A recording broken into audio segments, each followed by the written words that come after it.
அஸ்ஸலாமு அலைக்கும் வரஹ்மத்துல்லாஹி வபரகாத்துஹு. தஹஜ்ஜத்தில் ஓத வேண்டிய துஆ. இந்த துஆவை நம்ம ஓதி இறைவனிடம் மன்னிப்பு கேட்டால் கண்டிப்பாக இறைவன் அந்த மன்னிப்பை ஏற்காமல் இருக்க மாட்டான். லா இலாஹ இல்லல்லாஹு வஹ்தஹு லா ஷரீக லஹு லஹுல் முல்கு வலஹுல் ஹம்து வஹுவ அலா குல்லி ஷைஇன் கதீர். அல்ஹம்துலில்லாஹி வசுபஹானல்லாஹி வலா இலாஹ இல்லல்லாஹு வல்லாஹு அக்பர் வலா ஹவுல வலா குவத்த இல்லா பில்லா அல்லாஹும்ம கஃபிர்லி.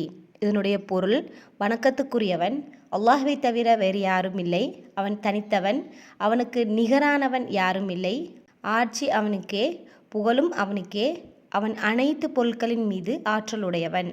அல்லாஹ் தூயவன், அல்லாஹ் மிக பெரியவன்.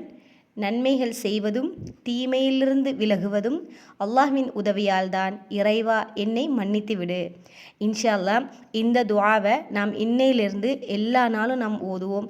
அல்லாஹ் நம்ம அனைவருடைய பாவத்தையும் மன்னிப்பானாக.